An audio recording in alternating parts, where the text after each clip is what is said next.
down those priority targets as well as the Camille and the Viego. So I think Steps and Greciel are very much going to be in a position where their own positioning will determine whether or not they die. They're not going to get the most help from the rest of their team, and they're going to have to play these fights very, very carefully and kind of walk a knife's edge in the 5v5. So definitely keep an eye on that VKS bottom lane. And welcome, folks. We're on to the Rift here for our fourth game of the day. It's the last weekend here of the regular season, Axeman. And we got some great matchups coming up. Of course, we'll wrap up today with a game between Red Canids and Furia, which has, of course, a ton of implications that we've already touched on. But you and I will be back at the end of tomorrow. We got Fluxu and Red there, Los Grandes and Furia. Some fantastic games to end both of these days. Yeah, with Fluxu and Los Grandes games back to back, that's going to be so cool, yeah. So I can't wait to cast those. Those are, like, not only are they the best teams in the league, but they're the newest teams as well, which is so exciting. When we talk about international competition, certainly, but we're starting to get into the game here, and I won't drool over those matchups too much. We got a pretty good one here coming up after this game as well. Not only will this be a close game, but the next one, Furia versus Red, should be exciting there as well. So stay tuned for that as well, everyone. And we'll get into this game in just a little bit. Grell with the big invade, man, coming through with the red buff. This is going to hurt Lee Sin exponentially, right? I mean, you're trying to 4-camp clear if you're Lee Sin. Take the reset, get back on the map, and then perma-clear 6-camp again for an accelerated clear pathing. But you're not going to be able to do it when you don't have one of your buffs. This is really bad for Scary. Yeah, and it looks like with the pings here, Scary has no idea that the invade came through, because if he did, you're likely going up for your own invade, and the opportunity would have been there because Grell went red to blue instead of going red to defend that counter invade. So the opportunity was there, but since the information isn't there for Scary, and you've already invested the time to walk to this bottom side, you just have to take the L, and Grell is going to get the 3 buff start. That's huge for the VKS jungler. It's massive. I didn't see he took Raptors too. that's awful. Brutal for a Scary. Yeah. Oh, Hook comes down. Yeah, Crestiel, okay here. Not under too much threat here. The Xayah isn't going to punish you that big in this early game, but some solid damage. But the turnaround there from the VKS bottom lane looking good. Meanwhile, Scary getting into Grevthar here. Yuri wants to push forward for the damage. Grevthar has to flash away on the Silas. So good early pressure from Scary, and it looks like Scary, due to Grell going to the bot side, is actually going to get this red buff and could get chickens of his own, but it's going to be the dive in the bottom lane. Flash away here from Raven, trying to get away, is going to lock down the Viego, and it's actually going to be first blood to Guigs here. The Pike getting on the board, Yuri. And the teleport has arrived. Lonely and Yuri are here, and Steps is done for. VKS punished for their aggression. I hate to say it after we talked about the draft gap so much, Yeso, but that is a huge fumble from VKS, man. Holy cow. I mean, great punish from Lonely and Yuri, man. That's exactly what you have to do. But in terms of, like, we probably could have predicted that this would happen. Here's a replay for you. So you got this big dive 3v2 setup bot side. You know both enemy solo laners are from Korea. You have to know they're both going to teleport immediately once they see this dive. And it's like just like clockwork, man. Instantly the teleports come through. They arrive at the exact same moment. And I mean, this is classic LCK, man. There's a big dive down bot side. Everybody instant teleports down there. I don't know. I feel like I could have called this one in my sleep, but you also have Scary up top side. He's taking the camps away from Grell, taking that big lead they had established. I don't know. I don't think the invade in a bot side clear into the dive was necessarily the move. Yeah, the only thing, and ultimately Kabum wins on that play across the map. The only thing I hate is Scary didn't actually end up getting the red buff.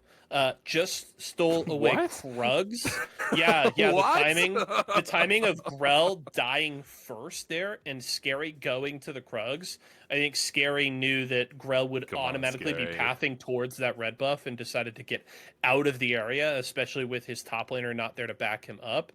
Scary took the safe play and backed out. So it is still a 3 buff start there for Grell, despite going bottom lane to play for that dive, and is now maybe looking to use that red buff here, but is going to back away for the time being because there's going to get some pings here for Yuri being missing. Scary is hiding in that brush. VK starting this Ocean Drake, but the response may Oh, be here, and wow. Grepthar might get caught here by Yuri. The charm's gonna land. This could be an easy kill, but the backup is on its way here from the Drake. It's Scary and Yuri have to run, and it looks like VKS might get out, but it's Raven and Gweeks coming up for the Yeah. support. Almost caught the Ash out there.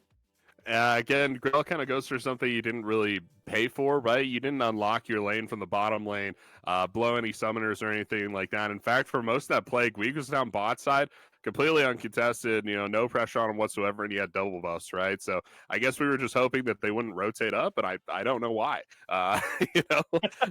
They in fact have a better rotation than you. Pyke is literally better at rotating. So is Ari. So I don't think that they paid for that rotation necessarily. Crastiel, good Wow. night now. That's going to be a kill for Raven, and Gweeg's going to be able to get out of trouble before Grell can arrive. Meanwhile, Guigo in the mid lane. Yuri and Scary try to turn this one around, and that's Guigo going down. The Camille is dead, but Grefthar able to trade back, but Yuri will make it the 2-4-1 in favor of Kabum. This is a stand-up game for Yuri, man. It's incredible so far. I mean, I think he kind of gets a little lucky there with the teleport plays and with Grefthar just running into him there under the turret, but hey, he's making it work and he's punishing. Sometimes that's what good League of Legends is all about. Yeso is just punishing mistakes, and Yuri is certainly doing that effectively here. Here's the replay coming through. So we see the flash forward from Guigo gets the ult down onto Yuri. This isn't necessarily the most impactful thing because Yuri has the ultimate up, right? So he's able to dodge a lot of the abilities, even though he's in the Hextech ultimatum. And yeah, they just solid clean it up here. They drop one, obviously, but they pick up two, both directly onto the mid laner as well. So really, really good gold for Kabum. Her massively accelerated now. They're up 3,000 gold, ESO. Yeah. Kabum is in a wonderful spot, and they've got that gold where they want it to be. Yuri is very quickly going to be a problem, and I imagine we're going to start to see Yuri try and bleed that lead to the rest of the map, start to roam to these side lanes and make plays happen. But it looks like Weegs isn't going to wait for it, looking for that hook into the mega wave. But Grell has arrived. Scary is here for support, and Raven has to back away. Beautiful stun there from Weegs. It's going to be the ultimate coming through from Raven. Does finish off Grell, but dies quickly in return. But it isn't going to matter. It's a double kill for Scary. The VKS bottom lane is done. I mean, that's just beautifully played from Gweeks and Raven, right? Certainly earning their spots, getting promoted up into the league. And wow, I mean, the Blade Caller, the big stun from the Pyke as well. That was a triple stun, right? Oh, Three-man gorgeous. Stun. Yeah, really nicely done. So just a total outplay, honestly. And really well executed. The Blade Callers came through, which is really cool from Ravens, making the Xayah work for him. You like to see that as well. But yeah, I think for Grell, man, there's no shame in power farming it out, dude. You could just permaclear at this point. You're just not getting as much mileage out of these ganks as Scary is. Maybe it's time to slow down, just out clear the Lee. Yeah, let's take a look at this replay. And it starts with Gweeks looking for this hook, isn't able to get it, and VKS says go, because they don't have the information that Scary is here, but it all goes wrong when he arrives. Yeah, it all goes super wrong. You gotta, I mean, something we had to talk about as well as the Featherstorm coming out here. Xayah is a very difficult lane to gank post 6, right? That's a super high safety ability. She kind of uses it aggressively here, which is fine. I mean, you pick a bunch of kills, but honestly, in that, okay, we're a little 1v1. Yeah, Grell loses that super hard. In that situation, I think that you could absolutely just use the Featherstorm and just not die there if you wanted to as Raven. So I don't think this is a good gank whatsoever from Grell, not necessarily because of his champion or the pathing he took or anything like that, but just because it's not a good gank, right? It's a bad lane to gank. There's a lot of safety from both the champions down there, and I don't think you necessarily have enough all in between Ashe and Caitlyn pre-level 6 to actually go for this gank. Yeah, and it really does feel like VKS only really get a kill out of that because Raven wanted to play aggressively with the Featherstorm to try and kind of combo off of the 3-man stun there from Gweeks. Meanwhile, up to the top side, the lockdown here onto Guigo survives quite a while, and they're actually able to take down Scary, and it's going to be a 2-for-0. The dive goes so wrong for Kabum. Yeah, it goes so wrong. I think Ash hit 6 and launched the arrow. Did I see the arrow in that fight? I thought I did. Coming out of Crassio all the way from the bot side, connecting with one of the solo laners. That was pretty neat. It's on Um, cooldown, yeah. yeah, it's on cooldown, so I'm pretty sure I saw that. But yeah, that everything goes wrong for him there a little bit. Evens out the standing here across Summoner's Rift a little bit as well. A little breathing room for VKS, but Guigs is going to go super deep. He's going to set up that deep vision ward. Okay, Kaboomer doing it, man. Those are the big flanking wards that they need for the teleport from Lonely, for the teleport from Yuri here as well. Here's that replay coming through. Scary over the wall with the ward hop. Guigo hits the ultimate. Good stuff, good stuff. I want to see this arrow. Yeah, there it is. Yeah, that feels super bad. I mean, you're not going to win 1v3, but I mean, having to just stand there and take it, that doesn't feel very good whatsoever. But yeah, VKS get a little bit back, and they'll be just fine here. Gweeks and Scary, little proxy action back here behind the first turret. Yeah, and I think ultimately what the arrow is the difference between that being at least a 1-for-2 trade, right? But the arrow denies any kills there for the side of Kaboom because Guigo was so low. I mean, that shield saved him from dying initially to that dive, and of course Grell's timing to get up there for support. But if that arrow isn't there, you probably at least take down Guigo and you get something out of that dive, but it completely denies any sort of positive play out of that dive. So just well timed and well placed there by Crastiel to punish. And now Kaboom here, somebody finally taking this first Drake, this Ocean Drake is going to fall here for Kaboom. We've seen a couple little skirmishes here in this river around this Drake through the first 12 minutes. And it's finally Kaboom able to take that one down. And you already highlighted those wards, Axeman, and you see Gweegs and Scary already trying to put them to use here as Grevthar looking to dive in here onto Yuri. The charm's going to land, and now it's going to be two separate 1v1s on your screen. Scary running away from Grell is going to be able to escape. Gweeg's going to get out of here as well. Yuri and Grevthar, both of them not much worse for wear after their 1v1 in mid. Yeah, now that Grell's got the Kraken Slayer, that 1v1 goes a little bit differently. The damage coming out of the Viego just a little bit quicker there. See another fight down bot side here. Arrow comes out, going to go wide. Yeah, it's going to split the uprights there. The problem is Raven a little farther forward, but still has that Featherstorm available. And a good job for Gweegs to zone away Grell so that Viego can't get in here. And the support has arrived. Scary has to get out of here. But Yuri is in for a penny, in for a pound. Gets the kill there onto Grell and possibly looking for more. Flash, that's the charm. Nice. Beautiful to catch out Crastiel. That's a 2-for-0 for Kaboom. Really nicely done from Kaboom, are playing the game of their lives here. Playing so well above their station. The team comp, I didn't believe in it, but all those pick tools are really coming in handy now as they're able to pick off these immobile carries down the bot side. Steps and Crastiel. Here's the replay coming through for you. Arrow went wide just previously this clip. The Featherstorm comes out. It's not really able to do too much. Yuri and Scary are fighting up in the top of the screen there. They take down Grell. Grevthar tries to get away, and they're just laying down the damage. Yuri is so fed right now. He's going to flash forward, charm Crastiel, and they take Crastiel down for a last little victory there.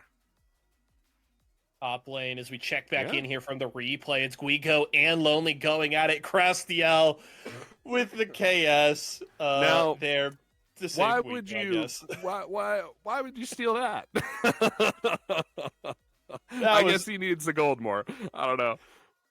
I don't know that I've ever seen a clearer example of a KS, right? Crastiel just walking to top lane, not like Crastiel spent arrow to start that engage or anything, walks up, just throws out one single W after Guigo has sacrificed almost their entire health bar, has done all the work to get Lonely down, invested the ultimate. Crastiel just walks up and goes, oh, hey, thanks, I'll take that. Yeah, sure. Let me get that real quick. Yeah. Yuri potentially in trouble. We'll see if Guigo has anything on him. No, absolutely not. Says Yuri 3-0-3 has the stasis up there as well.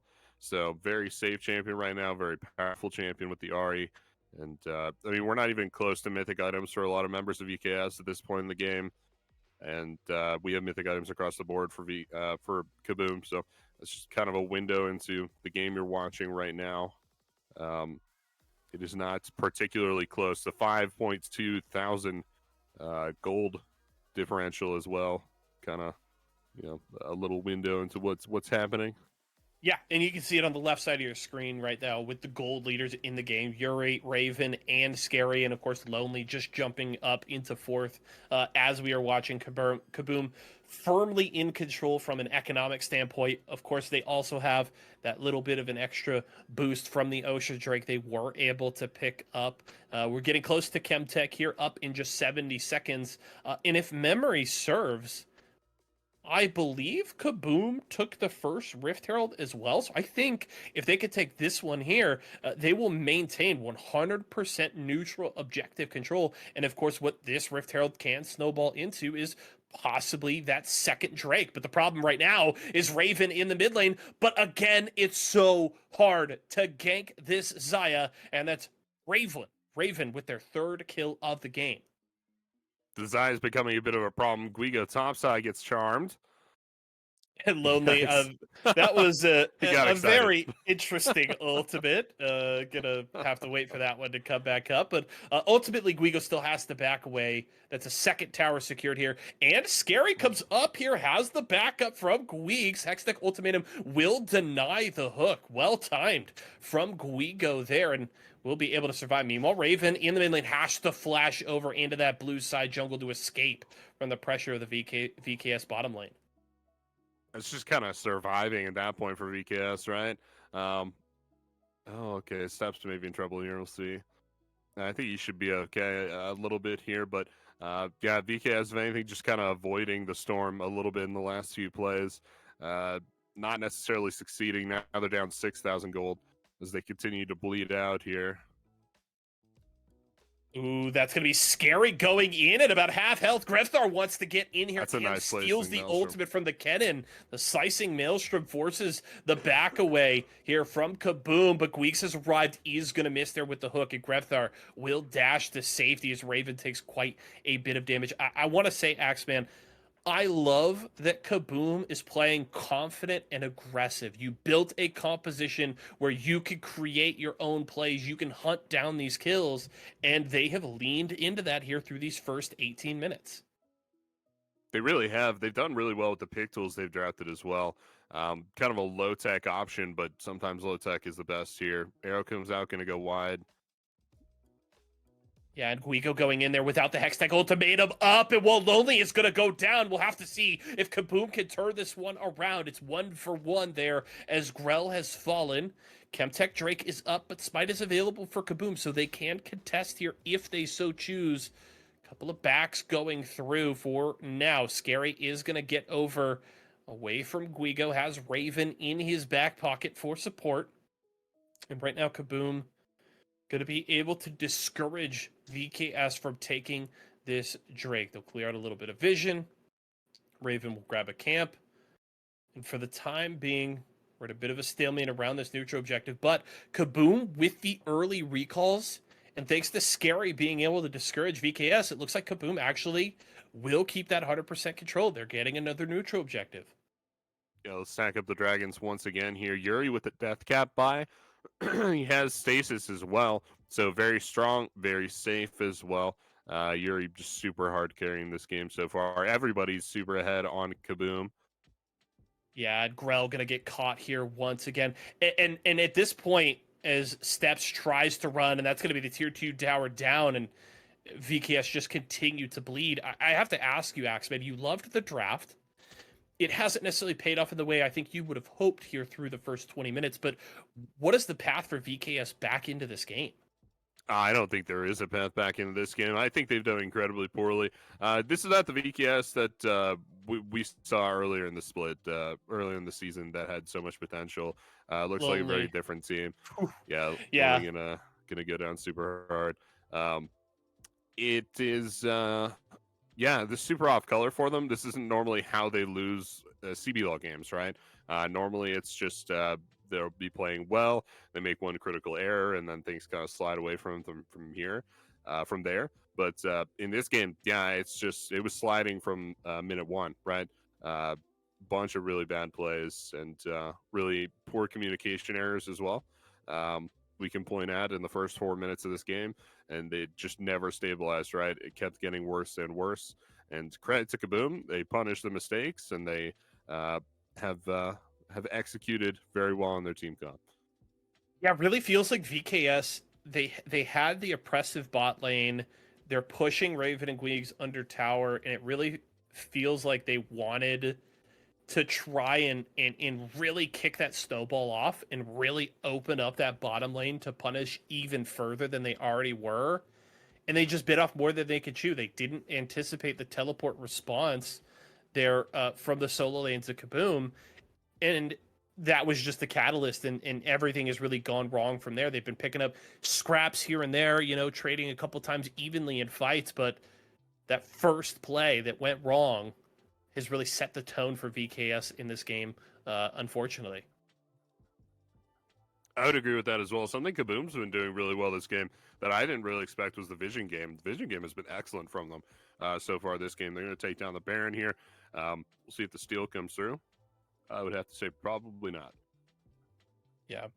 Baron is looking to get locked down. The arrow will stun Scary there momentarily, but the Baron is secured by Raven, and Kaboom just trying to back away, absorb the engage here, and Yuri is going to take down Guigo, and now that's the go button. Here comes Kaboom. They want to chase down these kills. Grevthar going to get taken out. That is Raven on a killing spree, and Steps isn't going to survive. Scary into that backline. You talked about those immobile carries, and they are getting picked apart by Kaboom. They certainly are here, Yeso, and the team's been bleeding out for quite a while now, but here with the 10k gold lead with the Baron empowered minions, I think they're going to try and push to end. I think they take the reset, spread the game out. I don't think it's going to hurt them either, but certainly pushing 4 into 2. I think you could go for the fight and try and end out the game there. They're going to reset here. The couple things go into this decision. It's just kind of generally accepted that it's a more disciplined thing to do to take the reset. There's also no Elder coming up or anything like that. But take a look at this play one more time. Yeah, the arrow came out, stunned Scary briefly, but yeah, Zaya took it super easily there as well. The pick tools able to separate Guigo from the pack very quickly there. We don't see the charm connect with anything, which is fine. But yeah, then the Featherstorm comes out and Grevthar like jumps into it, which is super funny. Steps just eating general dive tools on the back end there. And yeah, it's just a team that's 10k down. I don't think it's really all that much analysis going into it.